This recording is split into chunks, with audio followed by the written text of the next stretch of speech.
Hello, everyone. Welcome back to Hall of Fame Live. We have gotten off to such a great start the past couple of weeks with Stan Smith and Tracy Austin, and we have another Hall of Famer for you today. He is a 22-time Grand Slam champion, an Olympic gold medalist, a Davis Cup champion, and so much more. Coming to us all the way from Melbourne, Australia, Todd Woodbridge. Good morning. It's a good morning from Melbourne, Blair. Of course, good afternoon, good evening to you, but great to be able to chat. As you probably know, I've been doing a few of these little things myself, but I've been the question asker. I haven't been able to answer anything, so it's nice to be on the flip side. We're excited to put you on the hot seat today. But first off, how are you and your family doing in quarantine? Look, we're actually doing pretty well. Uh, Australia's doing quite well in containing the virus at the moment, so our numbers have really dropped. Our isolation has been where we've been allowed to get out and do exercise, go to the shops, do your grocery shopping, and get straight back home. And I managed to sort of get a good setup at home with a nice gym. I've actually lost a few kilos, so I'm making the most of it. And but it is different. My son, Bo, is doing year 12, his final year of school before going out into college or the real world. And he's doing that all online, so that's a bit different. My daughter is getting ready to start back at work next week as she works in the golf industry. And so they're getting ready to open courses again here in Victoria. The rest of the country you could play, but not here. And so, like everybody, we've found our way around it, but we've had some unique things that we've been doing at home to sort of while away the hours. All right, we cannot move on without gifting our viewers today a little snippet of what you've been doing in your downtime. I'm going to call it a quarantine tap routine with you and your very talented son, Bo. Let's take a look.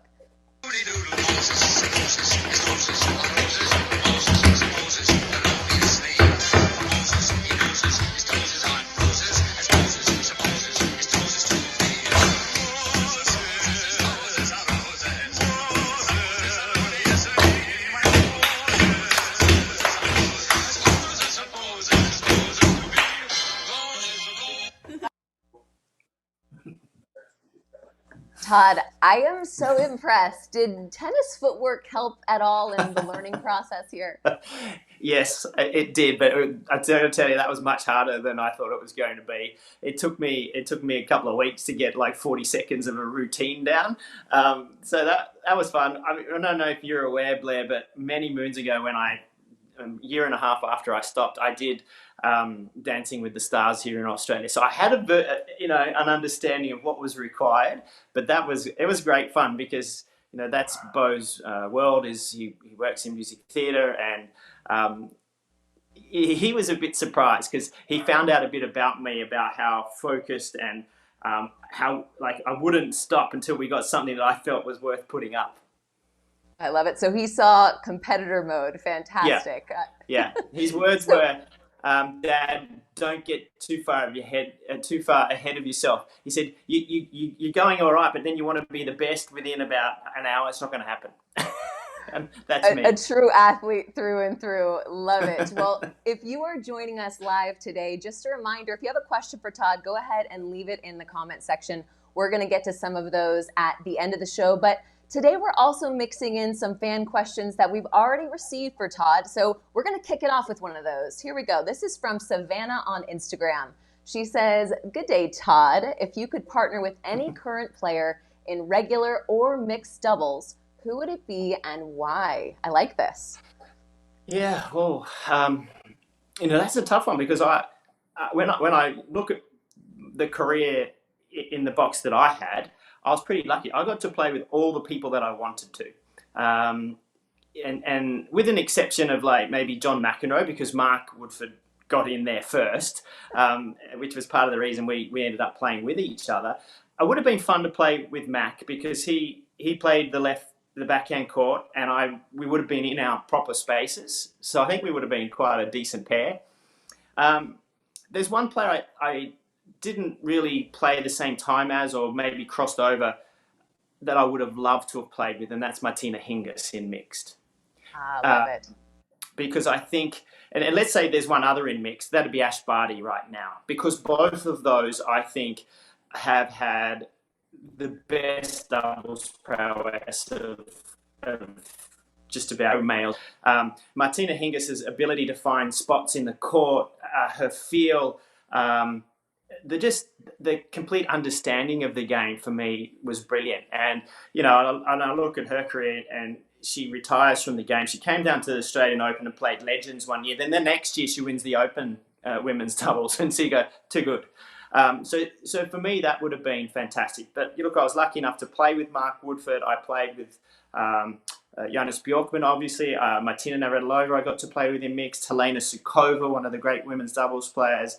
Liz Smiley, Renee Stubbs from Australia, and Arantxa Sanchez Vicario. So I had a pretty broad mix of partners, and there's just a couple in the mix that I think I would have liked. Maybe one other, Blair, that I played a lot against, that I think is a combination I would have been good with, and that's Daniel Nestor from Canada. Another lefty. Yeah, and he ended up passing my titles record that I had, and he won an enormous amount of events. And I just, I was thinking about who else you might be able to gel with, because doubles is all about gelling. It's not the two best players in the world playing together. It's about your game and their game, so that you can do well and win. Sure. All right. Well, this is the Hall of Fame, so of course we're going to talk a little history. Let's go back to the beginning. Born in Sydney in 1971, how old were you when you first picked up a racket, and what sort of led you to that? Look, from as young as I can remember, I would say I had my first coaching lesson at 4, but that was because my mum played tennis 3 times a week in local competition. They all had these weird and wonderful strokes, and I was starting to copy the ladies' midweek players that had weird backhands that went the wrong way and all sorts of stuff like that. So, it was 4, first tournament at 6, adult comp at 10, and I traveled overseas at 11. Wow. So at what point did you know that you wanted to play professionally? And I guess the other side of that, at what point did you know you were good enough to maybe make a career of it? Weirdly, I don't think you ever believe sometimes you're going to be good enough, even when you're doing brilliantly throughout juniors, and sometimes even as a seasoned pro. But I would say from 10, that was what I was going to do. Or wanted to do. Then I went into high school, and I went to careers teacher, and I was in 9th year here, and the teacher said, what do you want to do with your career? I said, I'm going to be a tennis professional. And she said, well, you can't be that. You need to have something real behind you. And I said, well, if I don't do that, I'll be an umpire. I'll do something. I'll work in tennis. And she said, well, you need more. And I just sort of let that go and just kept going. So from a pretty young teenager, I was determined that tennis was going to be my life in some way, shape, or form. Obviously an incredible tennis heritage in Australia. Which of those tennis legends, and there are many to choose from, had the most impact on you as a person and also your career? Well, that's a very hard one to single out someone individually when you come from Australia, because I came up where my parents, I talked about mum and dad, Australia was all about the summertime, getting around a radio for them and listening to the Davis Cup. And so that included the likes of Hode and Rosewell and Fraser, and then Newcomb and Roach. And I mean, it's just a plethora of Aussies, Fred Stolle, the list goes on. But for me, I got the opportunity to meet who I'd say is my mentor, or who I've idolized, and that was Ken Rosewell. And I met Ken when I was 10 years of age. I saw him at my local club, because that was where he grew up playing as well. And the club gave me a poster, a black and white poster that had hung in the walls of the club that he had signed. And colour was coming in, and they were replacing it with a new colour one. And they gave that to me. So that hung above my bed until I left home, basically. And I've still got it. It's rolled up somewhere here in this office. And it's an antique. It's old now because it was of him playing in the 50s. But Ken Rosewell is the man for me. I've still been in this isolation. I've been watching clips of his backhand, because there's a lot of stuff coming up, and it's magic. Fantastic. All right, switching gears a bit. People know you for your doubles, but you had a solid singles career as well. You were top Yeah. 20 at one point, Wimbledon 97 semifinalist. Today, I've talked to many players who really have to think hard about how much doubles they're going to play in addition to the singles just because of the physical demands. Was that something that you sort of had to consider? Yes, but no. Because in Australia, we grew up, I've just mentioned all of those players, we grew up playing singles, doubles, and mixed. And you went to a tournament, and that was what you did. You played everything. So I'm probably one of the very few players in modern times, if you like, in the last 30, 40 years, that played 5 events at Wimbledon one year. I played junior singles, doubles, open singles, doubles, and mixed. And you just go, get me on the court, give me matches. And that was the mentality of growing up in Australia. But that had a bit to do with that. We were fast court players. There were shorter points. There was more sort of, I didn't serve volley all the time, but I came forward a lot. And then the game changed, becoming lateral and far more physical. So it's harder to do that, Blair. However, I'm an advocate of actually having young players play doubles all through their career. Because there's only, let's be honest, 10% of the players in the world that are good enough week in, week out to make it through to semis and finals. And my dad had a great saying about doubles, particularly once I got going, in terms of being a good professional. He said, doubles is your bread and butter and singles is your cream. And I looked at it like that because the great Aussie players, they didn't have tons of money out there. They had to find ways to get extra money to get them from week to week and to accumulate. And when you're a tennis professional, you talk about these times when we know a lot of players are struggling, and this talks about funds and everything. Well, there's an opportunity for a lot of these players when they get back out there. Don't disregard a brilliant part of the sport, because not only does it make you a better player, but it financially can help you be more sustainable in the sport. Great advice. I love that. As a doubles player myself, and of course, there are a lot of recreational doubles players as well. A lot of the people who come to the tournaments get to play. That's what they do, is they play doubles with their friends during the week. So that's fantastic. All right. I was reading an interview where you described yourself as having a hot temper. Now, I've worked with you. That is very hard for me to imagine. How did you manage that on the court? I'm far more mature now, Blair. And many people out in our industry will know that. No, I was incredibly hard on myself. I felt like even at times of doing well that I actually wasn't achieving what I wanted or should have. And I think in some ways that why it hurt my singles, because when I was out there, I had a great chat to Goran Ivanisevic the other day. We were talking about the two Gorans, the good one, the bad one, and when they got together, how well he played. Well, I could relate to that. And that was one reason why I was actually really good at doubles, because I was able to communicate outward and verbally to somebody to talk about, hey, I'm nervous. What do you think? I love tactics in tennis, so I could articulate that, and then that made you focus on what's in front of you, not what's internal. And so I think in terms of the hot-headedness, it was also a reason I was good, because I'm not a big guy. I'm 5'10". I'm on the smaller side. Didn't have a massive serve, and I had to be a little bit edgy to push and be determined. And it's almost like when I watch, we all talk about Nick Kyrgios. Nick feels like he's the only one that's been a Nick. Well, there's plenty of others before him. I wasn't quite in the same bracket as Nick, but I had my moments, let me tell you. And if we'd have had social media back then, I would have had some viral ones, let me tell you. Well, what could have been, Todd? All right. Thankfully not.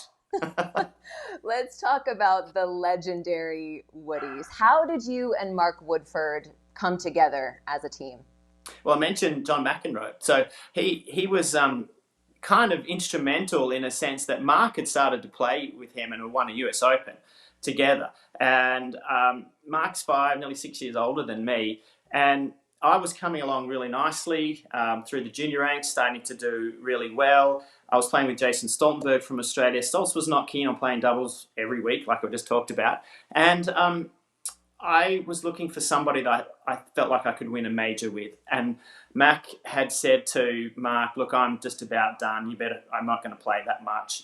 You better find someone that you can get with more often, get into a routine. And I got the chance to play with Mark. And funny enough, when we first started, we played the opposite sides of the court for about 2 or 3 tournaments. I played the backhand, which was a disaster because I can't get across court. And Mark had played the forehand because that's what he played with McEnroe. And then from there, eventually, middle of one match, we switched sides because we were playing awful. And boom, off we went. And that was really how we got together. And I think it took us our 4th tournament to win an event. We played the end of a tournament in, I think, the end of 90. We played in 91. And then 92, we won our first major at the Australian Open. But it was actually one of those that took a little bit of work. But in all honesty, it just went on a upward curve very quickly. Bud Collins said that you two went together like gin and vermouth, which I loved. What was it about your games or the strategy or your personalities that worked so well? We both got strong personalities. But what worked the best, I feel, is that we were both understanding that we both needed to be a leader. So usually in one partnership, you'll have one person that controls everything. In our partnership, that wasn't the case. We were able to sit back and let one take over. Now, Mark, we talk about my temper. I was up and down and a bit of a roller coaster. Mark was very even and flat in that respect. And so when he would get, for the better word, flat and not be able to do so, I could change our partnership. And that was when I would take the lead.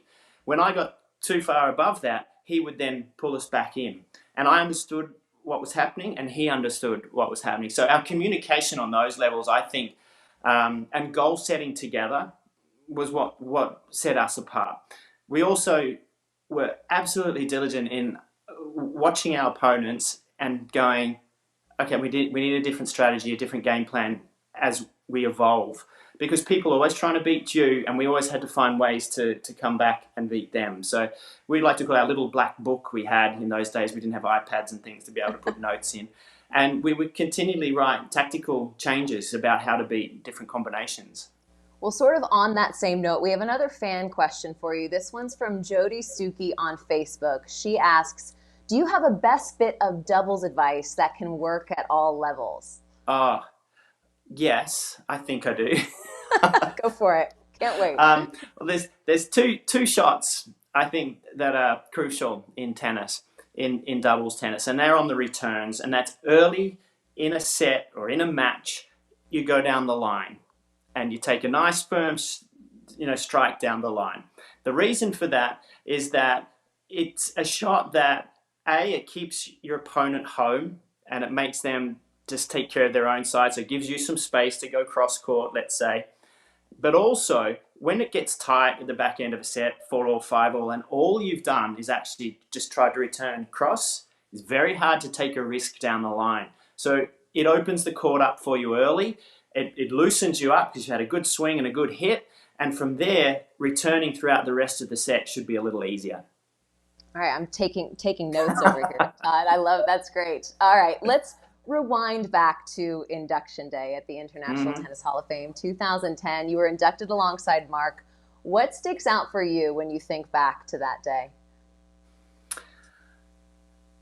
I never expected to have a career that would, this gives me a bit of goosebumps, that would put me in the International Tennis Hall of Fame. I don't think you appreciate even more until you sit back 10 years after that fact, to be honest, Blair, and you go, oh, I accomplished a lot. At the time you're doing those things, it's the next week, it's the next match, and you stay very short-term gold in a sense of, because it takes that to be able to get all of the titles. But I look back at that weekend and think, you sit in the shoes of the greats that I mentioned, in a sense, to be able to be alongside, and there's no way do I class myself as a player of Hodes and Rosals and all of those players that played for Australia. But I obviously achieved enough to be able to do this, and that the older you get, the more you appreciate that. Sure. All right. Well, I was going to ask you about your personal Hall of Fame, because with 83 doubles titles, 32 finals, 2 Olympic medals, but I see some of it right behind you. Yep. Yeah, look, I'm indulging today, so thank you for letting me indulge, because I've been doing a few interviews of legends in lockdown and stuff, and I've had to have a blank wall because I've been told it's not about you. This is about the other person you're talking to. So thank you, Blair. But no, pretty much got a lot of my stuff behind me. You can see the oil painting here of the Woodies. Mark and I had that commissioned the last year we played together in the year 2000 at Wimbledon. I had an artist follow us throughout that tournament, and he took sketches. Mark didn't know this was happening, and I chose what I thought was the best picture. And of course, this one's about us, morphing and crossing at net and being in unison together. I had two of them made. We have a copy each, and the following Wimbledon in the locker room, I collected the paintings and presented Mark with his, so he has one of those at home as well. So there's two of them in circulation. So that was a unique gift for us to be able to see us like that. But over my shoulder over here, you'll see a Davis Cup in the corner. There's a few of my smaller Wimbledon trophies just in there. There's 4 of them.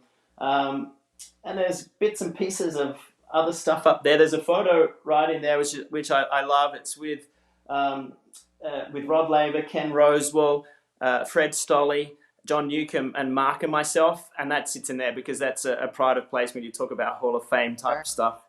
The rest of my trophies, Blair, sit at the Kooyong Lawn Tennis Club. Oh, nice. Yeah, I can't keep them all in here. So they've got a really lovely cabinet there with likes of Frank Sedgman and some things with Pat Cash, Paul McNamee, and various other players that have been members at Kooyong. So, of course, Kooyong was the home of the Australian Open before we moved to Melbourne Park. So I've got them around and about. Very nice. A+ partner move, by the way. I hope Mark appreciated the effort on the painting. I'm pretty sure he did. Yeah, he does. All right. Well, I know Newport will always be a special place for you, but what is it like walking into the grounds at Wimbledon as a 9-time champion? Can you kind of just go wherever you'd like at that point? No, I actually think that, and I think Mark feels this as well, one of our greatest achievements was to become a member of the club, because they say the easiest way to do that is to win the singles, and that's not very easy to do. So we were never going to get that done. Got close-ish, but not close enough. And there's no protocol for doubles champions to become a member. So it was when we retired as a partnership. Mark retired at the end of 2000. We got a note in the mail saying the committee would like to invite you to be members. That was awesome. Just a little letter in the mail. And now we can go back every year. So we have the same privileges of being a member there, which means if I was going in May, a couple of years back now, I went to the opening of the grass court season for the 150th anniversary of the club and went and played with the members. And you actually play on the championship courts for an afternoon. It's just very special to be able to do that. And to be able to, for all the fans out there, if you've seen the ivy-clad centre court and you see the members' entrance, which is sort of along the front of it there, and you walk in there up a couple of steps and they've got their trophy cabinets there with the men's and women's singles and all the doubles, and that is probably the most hallowed room, I think, in the world of tennis. It's just so special to walk in there and to be a part of that history. Again, when you talk about Hall of Fame and when I go, wow, I just dreamt as a young kid. We used to wake up in the middle of the night about the opportunity to go there, play there, and then to do this. Well, that's just sort of dreaming. You have done so much in tennis since your retirement. You certainly didn't retire and kick back and put your feet up. But I think most people today probably know you best for your broadcast work. Mm-hmm. And I'm wondering, are there nerves still that go along with that when you do live TV? And how does that compare to the tennis nerves? 100%. They're worse. It's the one thing that I've really enjoyed post-playing. And yes, the nerves are there. But why I like it and having the nerves, it's the only thing I've done that relates to walking out onto a court. You've got to do your homework. So that's the same as your practice. You've got to perform. And if you don't, people don't like it. And you've got to answer to that. You have great days. You have bad days. And all of that creates adrenaline. And so I really enjoyed that side of it for that particular reason. And again, even in broadcast, I'm very hard on myself some days. And you've got to try just to relax and be yourself. But I'm sure that you'll understand all of those things I'm talking about, Blair, because it's a hard job. It's a lot harder than people think it is to create the right atmosphere for a tennis match. The best matches that you do are the matches you don't have to say anything. They just unfold for you. It's when you have to really work hard to get people to watch a match and enjoy it. And actually, one of the things I love about commentary from my perspective is I was tactical, and I want people to be able to see what's going on in the match and learn while they're watching.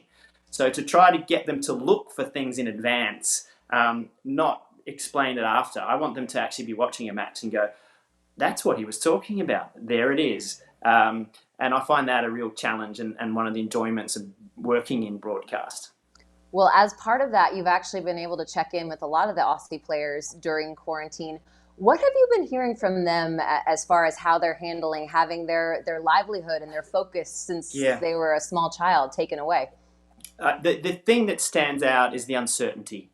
I think a lot of them could handle it knowing, okay, we have a start date, but there is no start date. And I think even for me now, that's starting to kick in. I'd been busy as anything for the last few years, so to have a bit of a downtime actually was sort of, to catch my breath, was good. But now we look and we go, oh, no Wimbledon, potentially maybe no US Open, maybe nothing to October, November. Does the Australian Open even get up? That's what's the hardest for the players. Early on, I made a couple of comments about should they, this is a period they can be working on their training and they can be getting stronger and all those things. That's true, but you also can't do a block that's double the length for power. You have to always be thinking and planning about performance peaking, and that's where I think that they're struggling. I know a lot of places in the world, players have not been able to get out and even hit some balls. But what I do think has changed for a lot of players is they love, they've worked out they love their game more. And it's actually making them realise how good a job they actually have when they can get back to it. And I think there will be people coming with very different attitudes than what they had leading into this. I think that's probably true for a lot of us that work in tennis as well. True. Good for perspective. All right, Todd, we're going to finish up with a couple of fan questions here that came in live for you. This is from Bob D'Amato. He says, do you still get together with Mark Woodford? Yeah, we see each other. Obviously, I live in Melbourne. Mark lives in California, around Palm Springs, Indian Wells way. And we have Australian Open, Wimbledon, all the majors basically. And he's still very, very busy and involved in tennis from a Davis Cup perspective. And I work heavily in Australia with Australian Open. So, yeah, we, generally, apart from this year, it's every 3 or 4 months that you see each other. All right. This one is from Annette Irvis. She says, you've won everything, Slams, Olympics, Davis Cup. Is there an all-time favorite moment in your career? All-time favorite moment? I'm being spoiled. Let's be honest. They come at different times. Maybe I could use two because I like to use these two. The first one was winning, becoming a Wimbledon champion in a main draw event. So 1993, Mark and I win the doubles. And I vividly remember, and I've talked about this to Stan Smith because I asked him this. When we shook hands and you hug and you do all that and you sit down the side of the court, you all of a sudden go, okay, well, that can't be it. You've reached this pinnacle and you go, well, there's got to be more because you're so intense. There's so much happening. And I asked Stan about that. And it's interesting that a lot of those champions that do that have had that same feeling because you're so focused on getting that job done and then you're actually at the top of that mountain for that small period of time. So that was unique.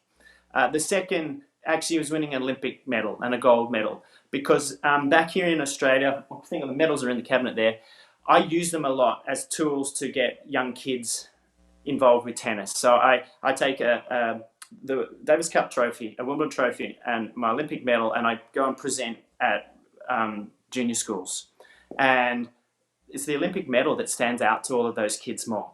They actually Wow. I put it around the necks of the school captains, the sports captains, and it really makes a difference because everybody knows what the Olympics is. And I think for me, that has been a great tool to get people involved in tennis and young kids. So I love it for that reason. Fantastic visual aids there. I think I'd Mm-hmm. be inspired if someone walked in with those. All right, this one's from Gary Kelly. How do you think great serve and volleyers would do on today's slower courts? Yeah, it would be tough. One of the things I was chatting with Pat Rafter just a week and a half ago. We were talking about volleying. I've loved watching everybody volley on the walls in isolation, and I've been actually thinking I've got to do some coaching clips because I'm seeing all these technical things. I'm going, oh no. Two things stand out. The new string technology out of the corners of the court at full range has made it so much easier for players to, I've got to give my instructional video here, to get flight, spin, and be far more offensive from areas when we had natural gut, tight strings, the trajectory of the ball was a lot lower, a lot flatter. So you came forward because that ball couldn't get past you. Now it's not that case. That ball can dip, it can you've got Rafa hitting it 4 feet over the net and curling it in and around. That is where it's changed for volleyers coming forward. There's a big but though, Blair. A big but. The but is that for coaching, we need coaches to spend more time on